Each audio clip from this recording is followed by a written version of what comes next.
don't even have anything open. We're back. Hello, $10 and $20 patrons. Welcome to our May retrospective, air quotes. Nobody can see me because I'm doing air quotes, so it makes all of you feel better. We were trying to figure out the word. Is it perspective, perspective, future spective? I have no idea what we're supposed to call this, but we said that we were going to do retrospectives where we talk about something in Survivor's past. We even named it the Will tier because he's in our past. Well, now Will's kind of back and he doesn't know what his future is with the Survivor specialist. And we don't know what the future is with Survivor. So look at that. Dun, dun, dun. That's a segue and a half. I don't know how I did that. I just made that up on the spot too. That was a really good segue. Here I am desperately trying to load thesaurus.com to get the antonym of a retrospective because I would like to know what the true opposite of a retrospective is. But yeah, so we're talking about the future of Survivor, which is obviously going to be pretty difficult because we don't know what's going on. At least for these past retrospectives, we're able to reference previous tribal councils, previous final twos, etc. Some showmances, some really good stuff, some islands. But now this one's probably going to be a more strain of consciousness and less like list oriented. We try to, have one that's a list and then the next month mix it up. But yeah, I mean, we're about to hit season 39 and I feel a little bad for them because we're actually really talking about season 40 a lot. And 40 is a pretty crazy milestone. I don't know how long American Idol's been on, but 40 is just a big number. American Idol also went off the air and then came back with new people. So this is just 20 straight years of one show, pretty much unchanged. Like with the content of the show is the same. The twists and all that are different. But if I walked up to someone tomorrow and said I watch Survivor, they would have an idea of what I'm talking about. Yeah. So that's like pretty insane. And so what we'll be talking about is, does Survivor go to 41? It's killing the ratings. Does it have to go to 50? Does it have to end on an even number? Does it end? Here we go.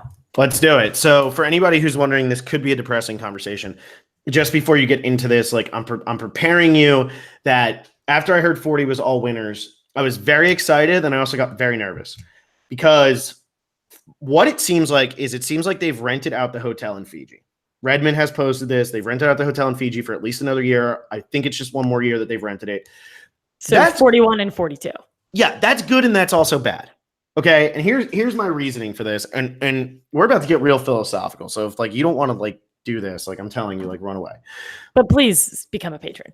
Yeah, but please become a patron. Also, I'm just warning all of you, and hopefully this sparks up a conversation for everybody, maybe in the Facebook group, if you want to tweet at us, whatever you want to do. But we want to hear what your thoughts are because I'm telling you, since 2 weeks ago or 1 week ago, God, it feels like it was 2 weeks ago. 1 week ago was the finale. 1 week? That's all it's been. It feels like I've lived a lifetime in that week. In that 1 week, though, 1 week ago, Chris Underwood wins Survivor. First person to ever win the game after being voted out of the game. Now, I don't think that tarnishes Survivor in any way. Survivor has always changed. I mean, Yul Kwam was first person to win while also playing an idol. So, I don't, Ozzy, or not even Ozzy playing and it, but Tina having almost pulled it off too, and they're universally beloved. Yeah, if Ozzy wins South Pacific, nobody complains. You know what I mean? So, I don't think that this ruins Survivor. My biggest concern is, yes, it kills the ratings, but what happens in a world?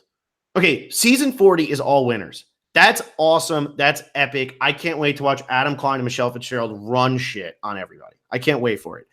But also, all winners season 40 feels really final. Heroes versus Villains. How do you top that? Yeah, Heroes Villains season 20 doesn't feel final because it's we're still leaving the door open. We've never done an all-winner season. By doing all winners, to me, it's wait, are they kind of saying this is the ultimate winner and then goodbye? I don't know. And it shouldn't because CBS will be no, we're not canceling the show. You guys win your time slot every week. You win the demo. That's important. For anybody who says oh, you're watching the ratings go down, it's because of the twists and everything. Wrong. It's because that's how TV is changing. Nobody watches live TV. The fact that Game of Thrones didn't even have 3 times as many viewers live as Survivor does, that is wild. Game of Thrones is the biggest show in the entire world and didn't even have 3 times as many viewers as Survivor does. That's a really crazy stat.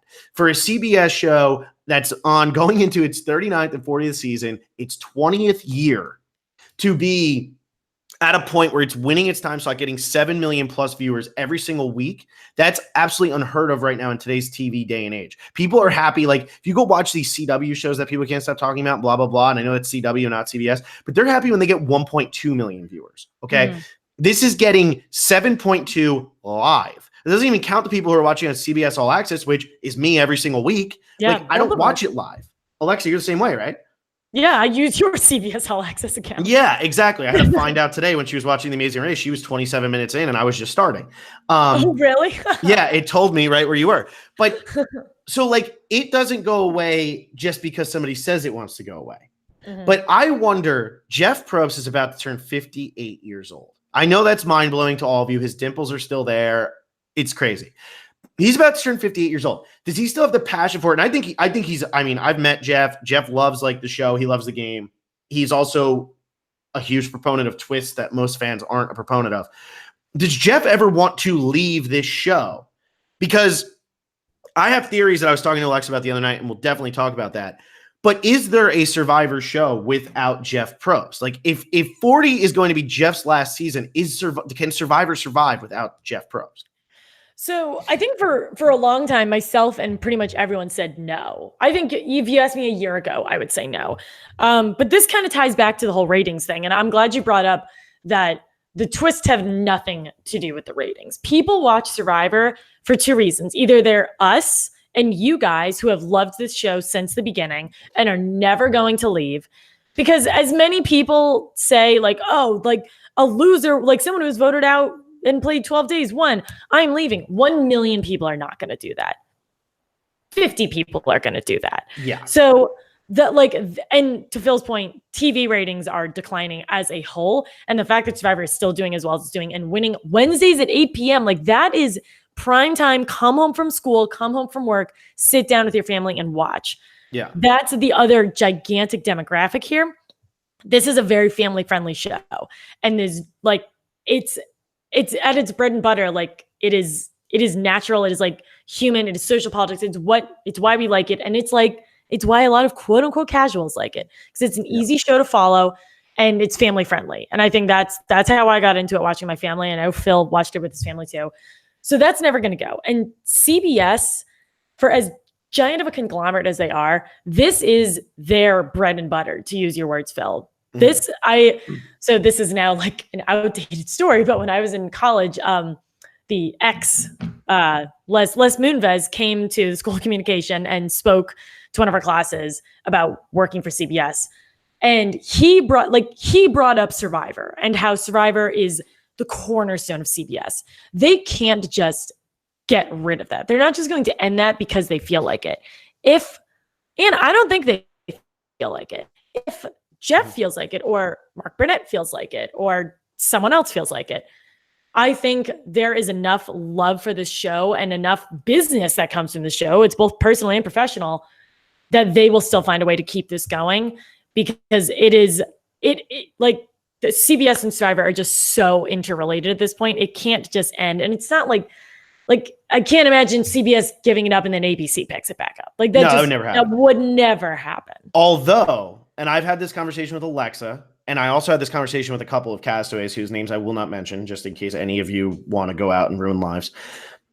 I personally believe, and I mean this a lot, Alexa, stop. It's going crazy. I really do believe that Survivor should be treated like any sports league.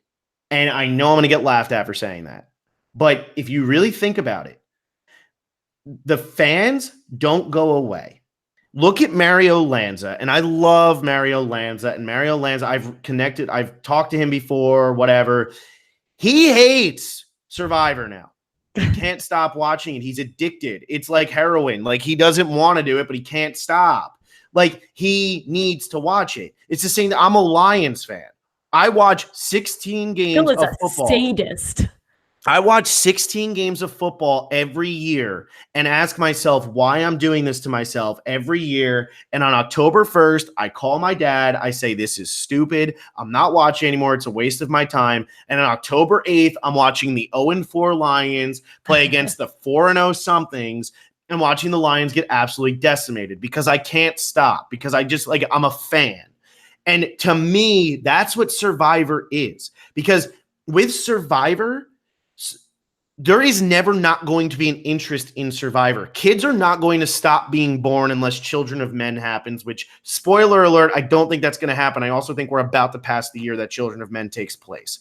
Or maybe that was 2049, so maybe it could still take place. But anyway, kids are not going to stop being born. And every little kid that is born whose parents watch Survivor is going to watch Survivor. Or as you start to get a little bit older, Survivor is unlike anything else that's on TV. For these preteens, teenagers who, I want to binge watch a show. Oh, there's this show Survivor. I'm going to watch people be mean to each other because this is how I want to treat my friends over social media. And I do, but instead I'm going to do it and I'm just going to watch other people do it. There is no reason Survivor should ever be canceled, just like Major League Baseball should never be canceled. National Football League, National Hockey League. Yeah, shout out. Shout out. Like just like the National Basketball Association, it should never be canceled because there will always be people who want to play. There's this history now, and it sounds ridiculous, but there's this history where people are furious that Rich Hatch and Tina Wesson weren't asked to be on Survivor season 40. That's insane because that happened 20 years ago, but they are in like the annals of TV history. And like I hang out with Adam Klein, like, and he's won Survivor. That's insane to me. So, like, to me, there's no reason this show should ever end. It should be treated like a sports league because you will always have players and you will always have a game that is unlike anything else that can ever be replicated ever. Yeah, I'm glad you did, like when you said Richard and Tina didn't get asked, and we don't know if they didn't get asked if they didn't want to. So I guess like we can caveat that. But when I like somehow convinced like 3 coworkers to watch this season, and this was their first season ever, and they were like, "What the hell is this?" But I love it. Like they had a lot of questions about Edge of Extinction, which we both did too. But as soon as I told them, I was like, "Oh yeah, season 39 is gonna be this. Season 40 is gonna be all winners." They were like, oh my God, is Richard Hatch going to be on it? Mm-hmm. And they didn't even watch Survivor in 2000. I didn't watch Survivor in 2000, but Richard Hatch is such a household name. Tina and Colby and Jerry are household names. And 40 years from now, when Survivor's on season 50, I can't do that math. Survivor's on season like whatever, or it doesn't exist anymore.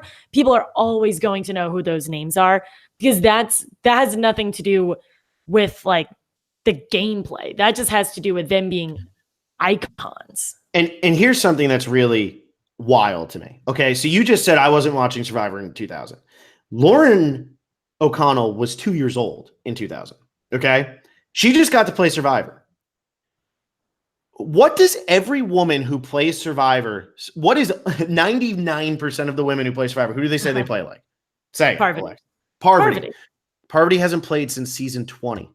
She has not, and she's going to be on All Winners, at least according to this unofficial cast list. She's going to be on season 40. She has not played since the midpoint of the show, and everybody still talks about her. That's like me going and being a quarterback and saying, I'm Dan Marino. Do you know what I'm saying? Like, that's how long it's been. We never really watched Dan Marino. It's been 20 seasons since Dan Marino played. Just like it's been 20 seasons since Parvati Shallow played. That is absolutely mind-blowing. And this is what I'm saying. Like, it should be treated like a sporting event. Like, it should be treated like that, where you're not trying to get necessarily new fans, but you just keep these fans that you have and these events that you have that are related to it. Like, I cannot imagine a world without Survivor. And that's what's so scary to me, is that season 40 feels final. And I'm definitely being, what's the hen who looks up and says the sky is falling? Henny Penny? I don't know. I said you're being an alarmist. Alarmist, yes, but I'm being Henny Penny. Is that? I think it's Penny Henny or Henny Penny or something. I don't know what that is. It's like an acorn falls on their head and she thinks the sky is falling and she starts telling everybody the sky is falling, and really it just turns out that an acorn fell. But everybody like is really worried. Like, we got to go underground. We got to go here. Henny Penny. Henny Penny. It's all these things. Book. Yeah, my mom's a preschool teacher. I know my things. It's also a friolator. A friolator. I don't know what that means. That's I think it's like a fried chicken place. Oh, okay. No, you bring up a good point there with the like sustain what you have, because we're at a point where if people were going to give up on Survivor, if Survivor was like going to lose ratings, it would have lost it already. We got through the dark ages at this point, like 5 to 7 years ago. So this core group, like I said earlier, they're not going anywhere. But I truly believe that people can come back or people can discover it. My cousins, my cousins are in their mid 40s and they have a newborn kid, so they stay home a lot. They flipped on the TV last year and Survivor was on. And they're like, this show's kind of cool. And they've known Survivor their whole life. They just never watched it. And now they're hooked. So it's something that is so incredibly easy to dive into. And you don't need the background context. You don't need to know who Parvati and Richard Hatch are, but you can, but you absolutely don't need to. You can jump into the middle of the season if you really want to and figure it out. And I think that's why it's so easy and it's so easy to love, because you can figure out what's going on pretty quickly. And that's why like I keep saying sports, because like exactly, you can dive into a sports game. 2 years ago, the Jacksonville Jaguars go to the AFC Championship. Last year, they're 5-11. Like, you don't need to know what happened the year before to have the story. Yeah, it makes for a better story. It's a much better story when you say Tyson Apostle had to play 3 times to win, and it was because his loved one got voted out, and blah, blah, blah, and you have, like, these relationships, and you know these people inside and out. But, like, you don't need to know that. You would still enjoy Blood versus Water if you had no idea who Tyson was. You would just be like, oh, these are 20 people that I've never seen before. Sounds good to me.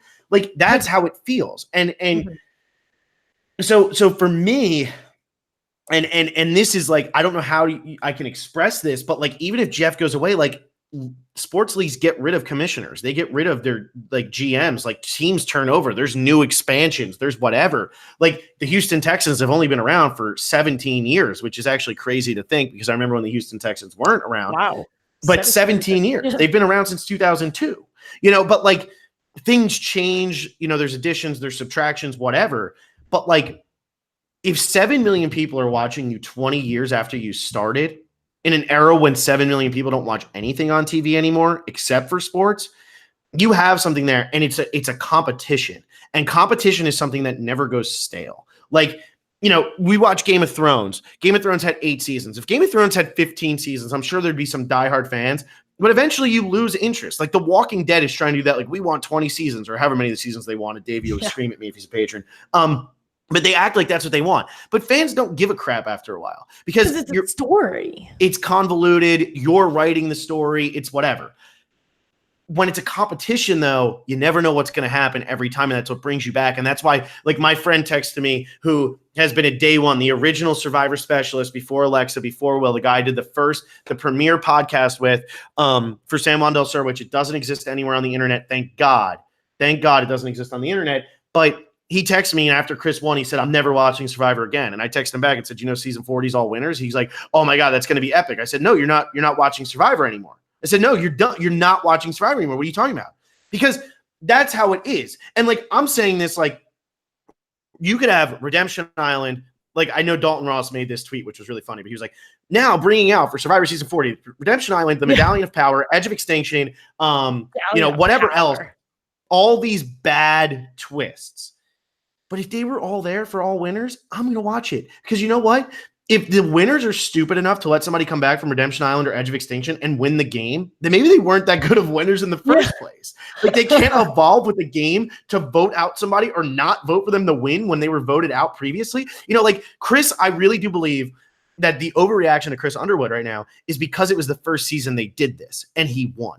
But Chris is an anomaly. Definitely.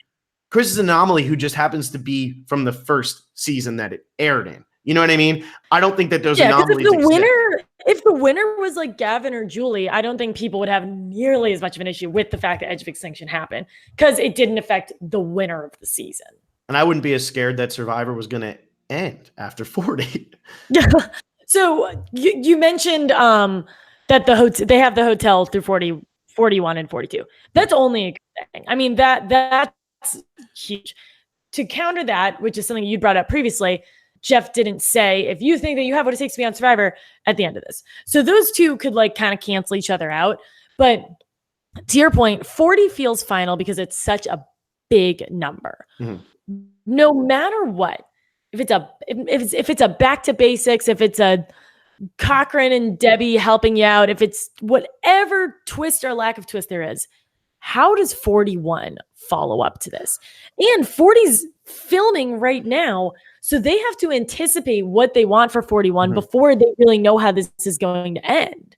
See, and here's what scares me. What's the darkest time in Survivor history? What's the worst time in Survivor history? It's 21 through Right after 24. Heroes versus Villains. Right Yeah. after Heroes versus Villains, because they tried to overcompensate. And I worry that that's what's going to happen after 40 if they do go. Now, my other thing is you said that Fiji having the hotel is nothing but a good thing. See, to me, it's not necessarily just a good thing because Fiji's getting stale. And I am somebody who does not give a crap about location. But I think it's a problem that Adam Klein is now playing somewhere that he already previously played and knew where to look for idols and knew what to do and can say, oh, it's like being home when you have Ethan Zahn, who hasn't played since Borneo and his first season was Africa.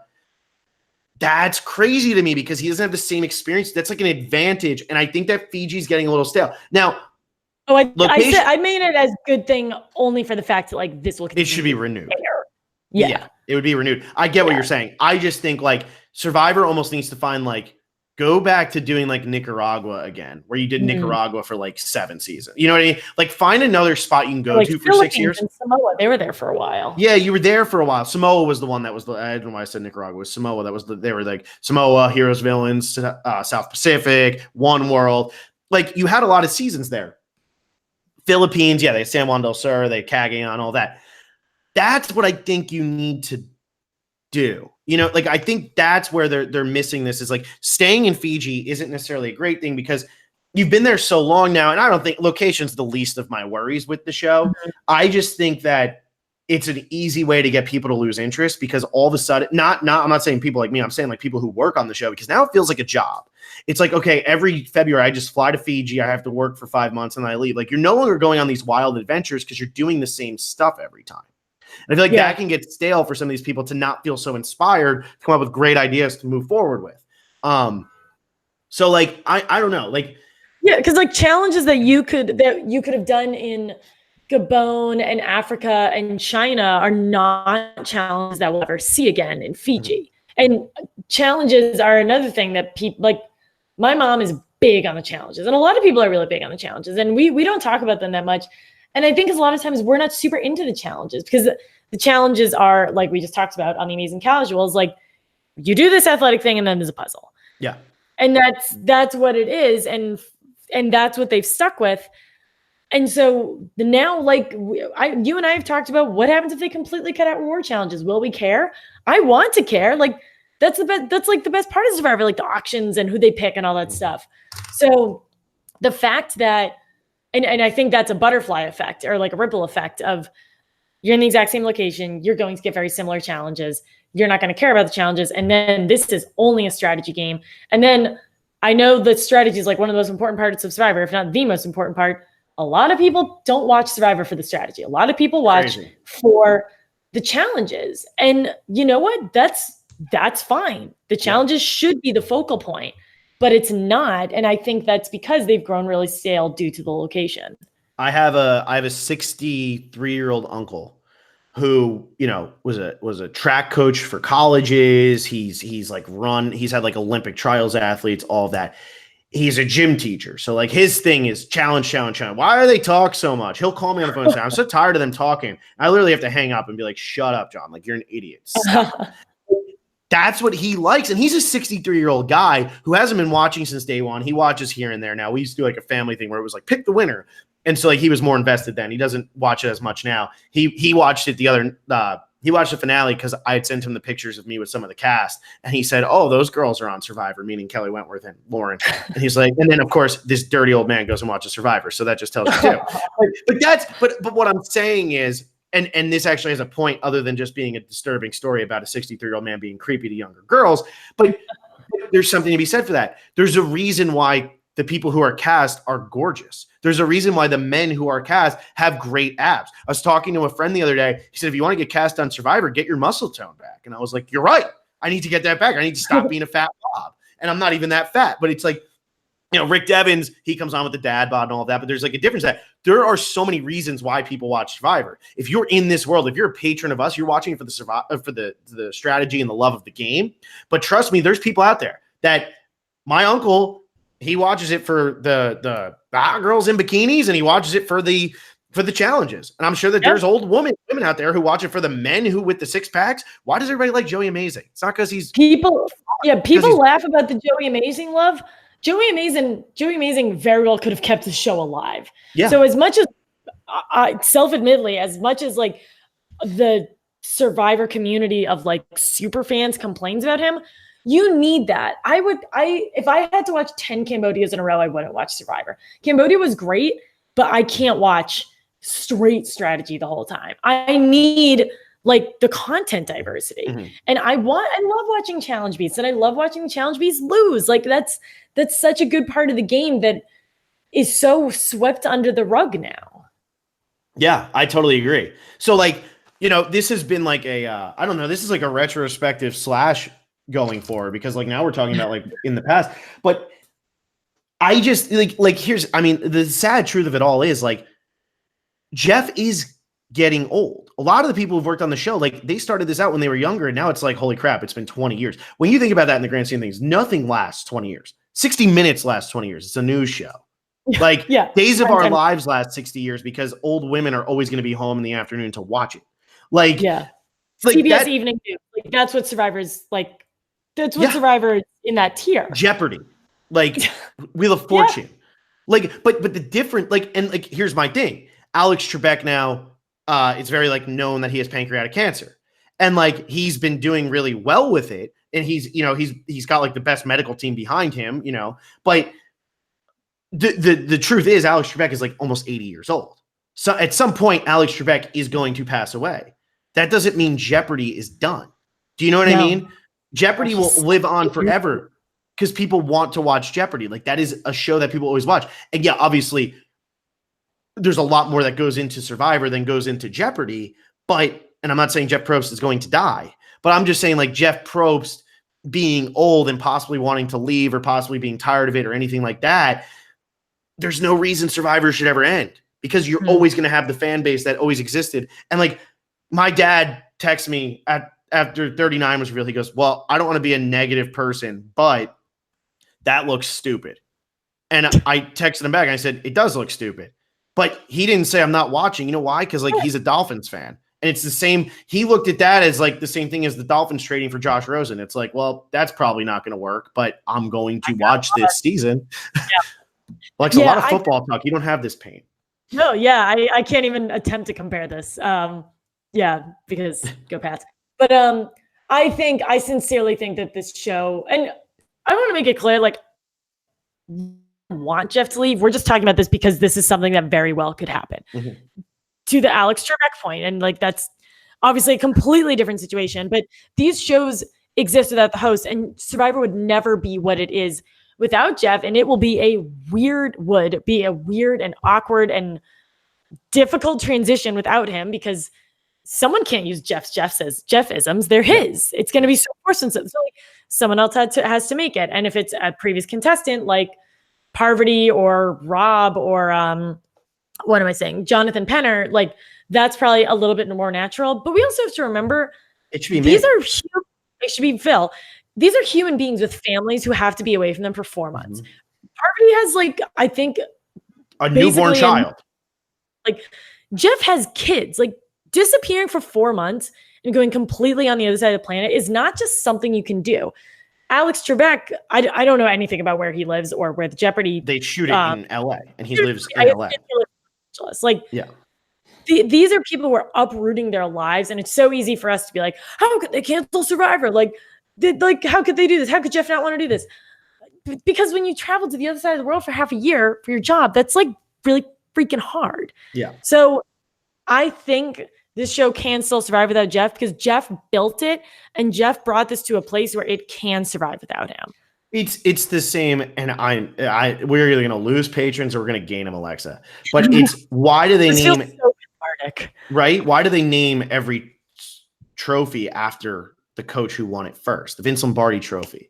You know, the George, is it the George Halas? I don't know if he's even a coach. Football specialist starting this September. Yeah. But you know what I'm saying? Like you have these, you name it after people, but like, yeah, they built it, the AFL NFL merger and all of that, but like, it doesn't mean it ends after them. It's like, what legacy do you leave behind? And like, look, I need to make this abundantly clear because I know a lot of people know, if like me and Will, having done the podcast previously, you know that I have like certain connections and I've talked to a lot of the cast. This is literally us just talking. I have like there is literally no information that is sparring this other than the fact that season 40 is all winners. And like I was like, Alexa, we should do something that's like what's after 4. Like I keep saying it jokingly on the other podcast, but what's west of Westeros? So like this is not based on any information other than my own panic attack and my own neuroses. Yeah, if there's anything that you guys should know about us after watching us or listening to us for God knows how long, you should know we are very like extreme.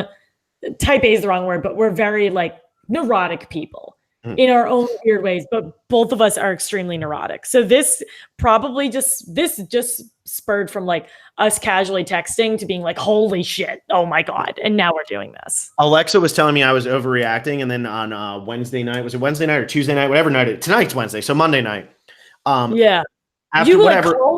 We podcasted and then we talked for like 45 minutes and had a meltdown. And Alexa's like, I'm not sleeping tonight. And I was like, yeah, this is what I've been dealing with. At like 2 a.m.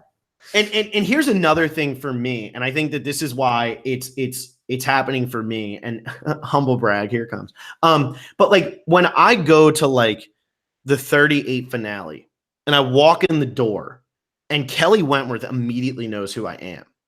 And like when I go and like I sit down and eat food, like eat lunch with like some of these survivors and like they just know who you are. I'm like, I don't want this to end. Like I love this. This is so much fun. Like Alexa and I have worked our asses off to make this happen.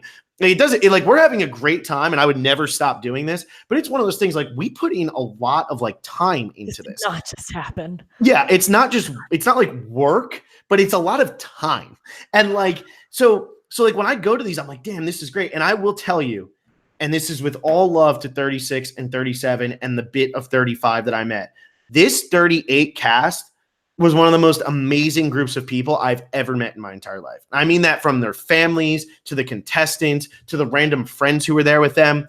They were incredible. And I don't know if it's because War Dog wouldn't shut the hell up about us all season or what it was, but they were unbelievable. And so when that happens and you have this connection with these people, and then it's like, but like War Dog and Devins feel like locks to play again. But like if there's only 2 seasons left of Survivors, I mean War Dog and Devins are never going to play again. And like these 2 people who like I would tell you, like I feel like War Dog is like a friend. You know what I mean? Mm-hmm. And Devins told me we were friends, but I need to figure out if we're actually friends because he's a villain, he's an asshole. But very sarcastic in case anybody can't judge the sarcasm or if my internet's cutting out. But like it just like. I'm like, damn, like I can't imagine like that would be like just we're not going to return next season. And it's like, but look at all the people you have. And like Yao Man and Bruce were at these things. Alexa and I met Philip Shepard and Jillian Larson. Like it's so weird. And I'm like, that can't just go away because like one person, and I don't know, Jeff might not even be tired of it. We're just kind of talking because it's season 40. But if Jeff wants to go out on the highest note he could possibly go out on, season 40 all winners is the highest note you can possibly go out on, I personally feel. So it could happen. Yeah, that's the thing. And this kind of goes back to like, what do they follow? Like what are season 40 and 41 and 42 scenes going to be? Like here's this villains, you're right, it had no finality to it because it was still doing so well. And that was like a legend season. This is so much bigger. I don't want to say better than a legend season because I know Johnny Fairplay is a big fan of us, and I know he's a legend. He gives us his money. He doesn't give us his money because we don't give him our money. Yeah. But all winners is nuts. Like this cast, this age, and we talked about this on our big time hashtag unofficial cast assessment. These are not 21-year-olds in bikinis. These are like established human beings. Yul like owns Facebook. Like these are adults. And when they won, they were not necessarily all like 40 years old. So this is so much bigger than a David versus Goliath or heroes versus villains, because this is taking your literal best of the best. And I know that people debate on like, is the best player on the season the winner? This is only people who have won. Like, yeah, a first boot season means nothing to me. A pre-merge season means nothing to me in comparison to this. And there's no possible way that you can beat this. So that's why it has that finality. There's nothing like you do a legend season, and it's not going to be this. Name one other thing that could pull something off like this. Nothing. Amazing Race all winners. What would that do for me. You can't do it. And like I'm talking in terms of anything that exists. There is nothing else that you can pull 20 people who have all done the best they could ever do in the thing that they were trying to do in a competition. I guess I have to call it a competition. But over the course of 20 years, they're taking 20 people who have all won this competition and putting them together. There's nothing else you can do that with. Because with sports, you can't just be like, oh, like the Yankees always do like their old timers day. It's like, yeah, that's great. But also the bases are 60 feet apart. They also play a 2-inning game. And like Yogi Berra was playing catcher at like 75 years old. He's not going to win a real baseball game. You know what I mean? It's like when Arnold Palmer used to go and play at the Masters. It was like a respect thing. You know who's getting respect this season? Not Ethan Zahn, not Rob Mariano, not Sandra Diaz-Twine. They're not getting respect just because they're older. Screw that. Everybody wants to beat them. Nothing else that exists could pull this off. And that's what's so insane. And I don't think people are like, obviously the Survivor community loves it, but I don't think people appreciate how insanely hard it is to be able to pull something like this off. Like nothing else that exists could do this. It's crazy. Nothing. I'm so excited for all winners. It's so crazy. Like, oh my God. And it's like, oh, if that doesn't get you pumped up and like, it's like, this is like, the ratings aren't going to go down for this season, right? Ratings like this, not skyrocket, but they will rise for this season. I think so. I think they'll go. This is going to bring back people. Like, I don't know what it, I think we had a ton of comments on that casting mega thread. And I've just, from what I've seen on Twitter, the name that people are most excited about is Yule. And Yule is someone who I think he was incredibly popular when he won, but now people are like, oh, he's boring. Oh, he's this, he was that. Because he's someone who just completely fell off the face of the earth and like became a incredibly successful human being after this. Mm-hmm. And now he, who has been so removed from the community, is going to come back. And people are like, oh, like I watched him. What were they? Freshmen in high school when Yule won? Like that was it. That was in that great period of like early to mid teens of Survivor. That was with all of your, at this point now, kind of classic winners. That was like when Parvati was around. That was when Yule won. Those are all just like grade. I think I was in 8th grade. That's like insane. That's insane. And that's going to bring people back. And my dad, he's always wanted like, how's it just on? Blah, blah, blah. My mom still watches it. My dad remembers Yule. Like my dad loved Tony. And that's going to make him watch again. And we don't have a Nielsen box, so our ratings don't mean anything. But someone with a Nielsen box is going to watch this season who wasn't watching it last season. Yeah, I agree. I totally agree. And oh God. Yeah. It's like one of those where it's like, it should be nothing but excitement, but I just worry. And like, it's probably unwarranted worry, but I just know like, as people start to get older, like, look, I like worked in film.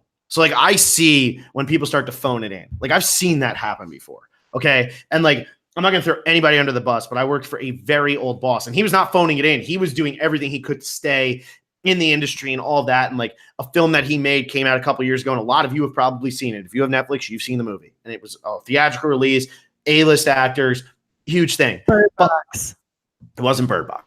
That was not a theatrical release, but like I worked at a company. I think I'm cutting out there. I'm back now. I worked at a company that did something like that. And this guy was older and like, it's just like one of those things like time eventually catches up, but time is never going to catch up to the big four sports. Time is never going to catch up to like, I really don't think time should ever catch up to Survivor. Like it should just never catch up. Yeah, it might catch up to Jeff Probst, but Survivor is bigger than Jeff Probst. Yes, Jeff Probst is the face of it, but also like if Jeff Probst wasn't the host, I would still be watching Survivor. You know what I mean? Like just like you can have idols, you can have somebody come back from the edge of extinction and win the game. I'm still going to watch Survivor.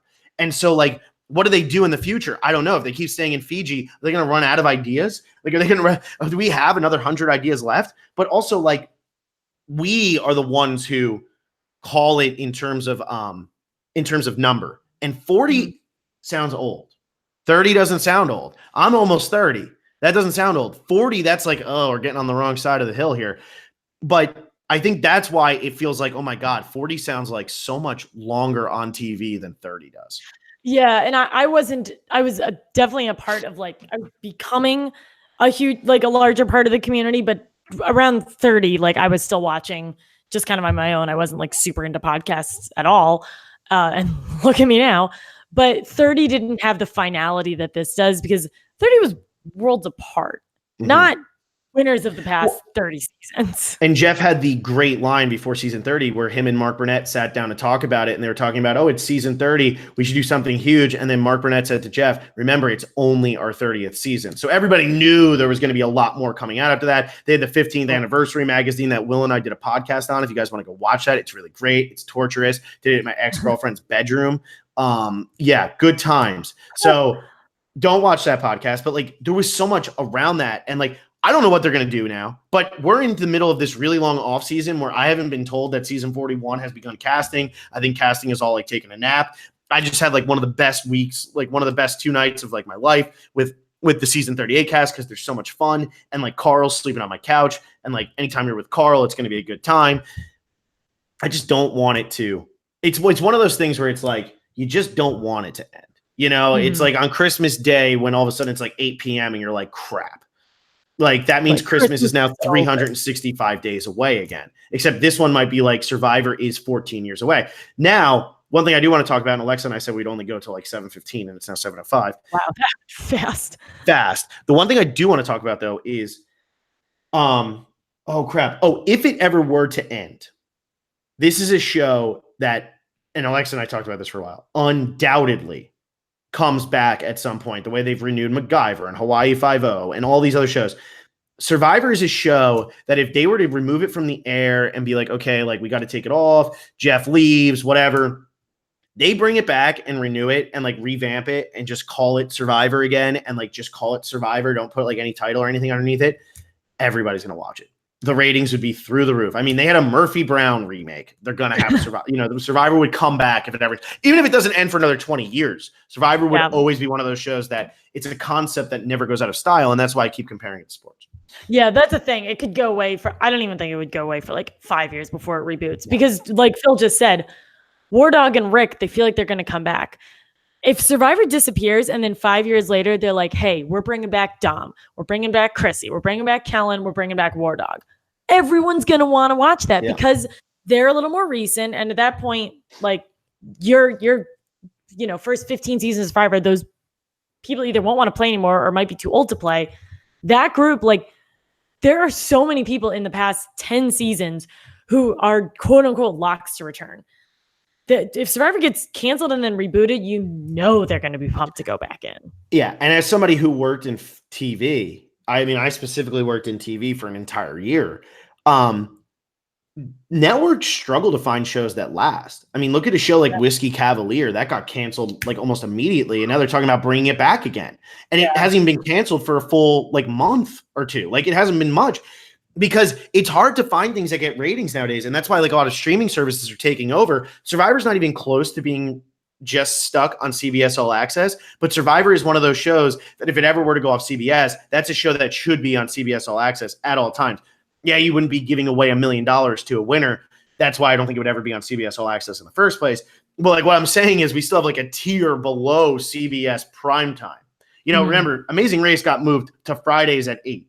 Okay. Survivor is still Wednesday night at 8 o'clock. Nobody's not watching Survivor that wants to be watching Survivor. That is like right after you have your family dinner and you sit down to flip on the TV. That is prime time. Yeah. And it's a Wednesday. What does anybody do on a Wednesday? Elections aren't even held on Wednesday. Like there's nothing to do on a Wednesday ever at any time throughout the year. No holidays on a Wednesday. There's nothing that should ever excuse you from not watching Survivor. So yeah, that's how I feel about all of that. What did we not cover? Is there? I don't know. I might have to look back on our walls of text to each other. That felt good, and I know you were stressing longer than I was, but I was stressing all week, and that like I knew this was going to be a good one to talk about because we had so much to say, and like it feels good to say it to only to Phil, but also we know that others are going to listen to this, but want to make it clear this is all speculation. This is all just conversation, and we know people, but we don't really know those people. And also, the people that I talk to, they don't know anything either. Like I'm telling you, like when you sit down, if you talk to a castaway, they're also like, man, I 40 is going to be epic. I also hope it's not going to end. Like, you know, like everybody's got that same feeling right now. You just don't want it to. It's all just like back of your head kind of things. Yeah, exactly. Except it's in the front of our heads because this is the one thing that I do that I enjoy in my life. So yeah, that's good. That's a good point. So speaking of front of our heads, why don't we talk about something that may be upcoming and or sort of is upcoming that is some good news? Is that all the people who should be coming on our podcast? Should be. Yeah. So we have someone scheduled, as you guys heard if you listen to the Amazing Casuals. Do you want me to not? I'm not going to say no. You can say it. Just make sure you don't say who it is because we want to play guessing. Oh, yeah. I want to make sure we play guessing. Oh, yeah. No, yeah. We're having someone come on Monday at 8 p.m. We've confirmed with that person. They've confirmed with us. So, until we tweet, I'll probably tweet like whatever, Sunday morning. But yeah, we've reached out to pretty much a large majority of this cast. And it sounds like we have a lot of interest to come on, or to have people come on. So we're hoping to have a really busy month. I'm going to just say some of the names, I'm not going to tell you who's coming on Monday, but I just want to let everybody know that these are people who I think we might be able to get. And I was able to talk to so many of these people and they were so open to speaking to us, but just people who have shown interest in possibly coming on the podcast, just so you can all be excited. And we're only telling the patrons. Also, you guys are patrons. We love you. Keep it on the DL. We're gonna tweet this anyways. Because this might not these are people who we've just been in contact with. Remember, we were in contact with Ben after 35 and we were never able to make it happen. We were in contact with Nick Wilson. We weren't able to make it happen. It does fall through sometimes. But just to give you an idea of how awesome this cast was, because I think that's what I'm trying to stress here. If you go down the lineup of all the people who were interested or who knew who we were even when I walked in that door, Chris Underwood, Julie Rosenberg, Gavin Whitson, Rick Devins, Lauren O'Connell, Victoria Bamundi, Aurora McCreary, David for something we have to figure out with David. Because David goes in and out. Every time a season ends, he goes, I'm kind of stepping away from Survivor now. And I go, David. And then goes on season 38. Yeah, I'm David, when are you going to stop stepping away from Survivor? But David, obviously, in case you haven't looked on Twitter,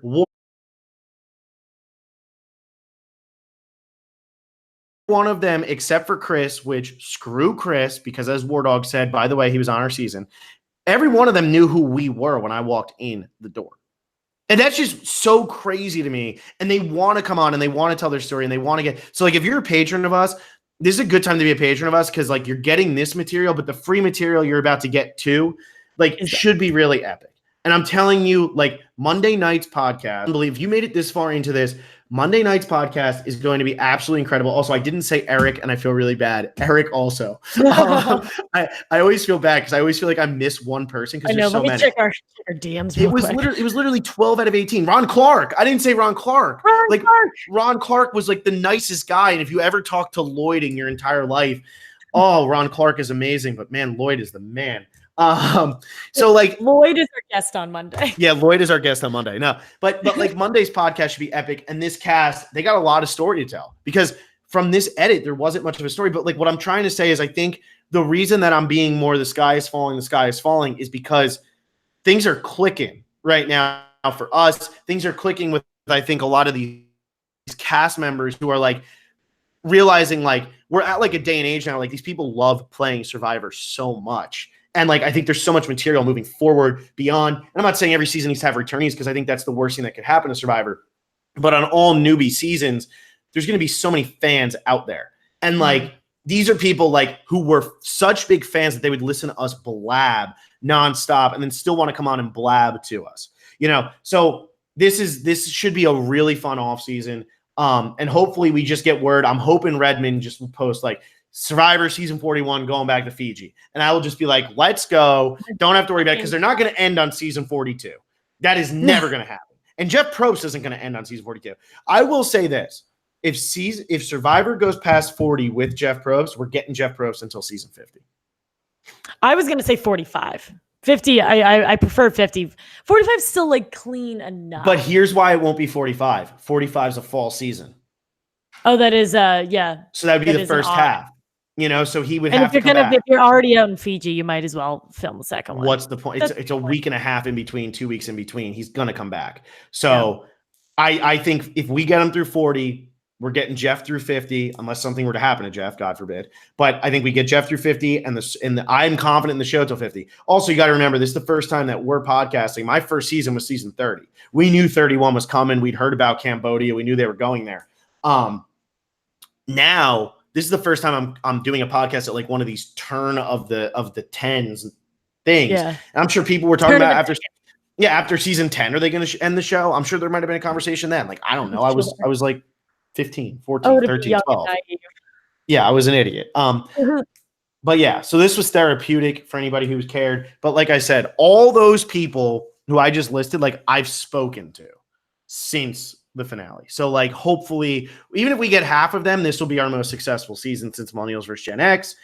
And it'll be an interesting story because I think a lot of the Millennials vs. Gen X people that we got, they were able to tell their story on the show. A lot of these Edge of Extinction people weren't really able to tell their complete story because so much was going on with Edge, or we didn't see a lot of Edge, and we get to hear their story when they're at Edge. So this could be really, really fun. I'm exhausted. I just spoke way too much at one time. I know. I have like a headache and my mouth is dry. I need some water. I know. I haven't eaten since like 12 o'clock. Yeah. So we had a full stop at 10:15, 7:15. So that's exactly what this is. We don't need to wrap these up or intro these as much because obviously you guys know who we are. But yeah, make sure to come in Monday at 8 p.m. We have a really, really, really great interview for you guys. We are super, super excited. In the meantime, thank you so much for listening. We hope we didn't either depress you or scare you off. But if we were to scare you guys off, it probably would have happened a really long time ago. And you probably wouldn't be paying us money. So thank you for being a patron. If you guys have any suggestions on how to improve or any ideas, obviously, please let us know. And we hope you guys have a great Memorial weekend. For those of you who are in the U.S., for those of you who are not, hopefully you can take Monday off work and hang out.